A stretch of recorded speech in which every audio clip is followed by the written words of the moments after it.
Thank you very much. Senator Kelly. Thank you, Mr. Chairman. Mr. Young and Mr. Lane, we're living in unprecedented times, and I think we can all agree, or we'll have an opinion on the legality and merits of the decision to execute kinetic strikes on drug smugglers. And I think we'd also debate the legality of the federalization of the National Guard as a police force, but I think we can, so we might agree or disagree on those things. But I think we can all agree that these are very polarizing topics and put stress on military leaders. It also puts stress on service members, trying to figure out whether or not they are in compliance with the law, with the Constitution. And I think we'd all agree that these issues do divide us as a country. So Mr. Young and Mr. Lane, I want to hear from both of you.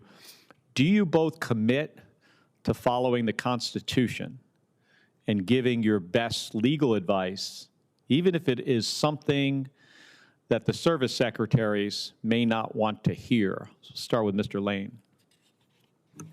Senator, the short answer is yes. The longer answer is that has always been my practice as an attorney. I have an ethical obligation to provide candid and clear advice. That's the case in private practice. It's the case when I was at the Department of Justice. It'll be the same thing in the Department of War. And are you prepared to debate some of these issues? Have you thought through some of these things that I've already mentioned? Yes, Senator. All right. And Mr. Young?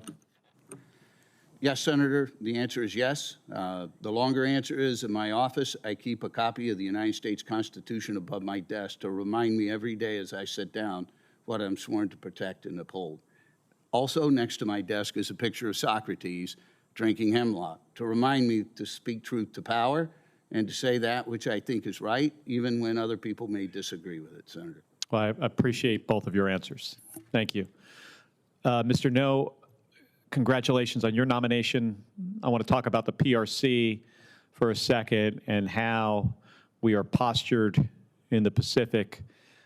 They are increasingly using gray zone tactics to blur the line between competition and conflict and advanced their goal of becoming the preeminent global power. I think that's pretty clear. They're accomplishing this through trying to get around the law, through ADIS, incursions in Taiwan, through their Belt and Road Initiative, through some security cooperation activities that give them strategic access in Africa and South America. These actions undermine our interests and threaten the security of our allies. So what steps will you recommend to push back against the PRC's escalating gray zone activities? Senator, a few things come to mind. I believe, first and foremost, we need to ensure that we have combat credible forces postured forward in the Western Pacific with the right capabilities and at the right places in conjunction. We need to make sure that our allies and partners in the region are doing more, are spending more, and are doing their part because of the challenges that you just explained, Senator. These are enormous difficulties, and these are not threats that the United States can or should address on its own. We need our allies and partners in the region to do their part, including Japan, including Australia, Republic of Korea, Taiwan, and so others. forces forward, allies doing more in the Western Pacific.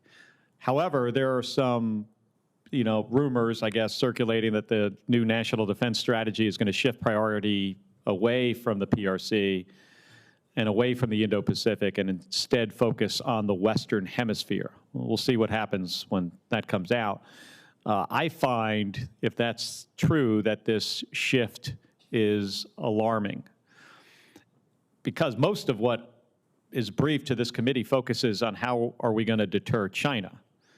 So suddenly shifting away from what I view is our biggest near peer or peer adversary might strategically leave us in a very vulnerable place with regards to the Indo-Pacific.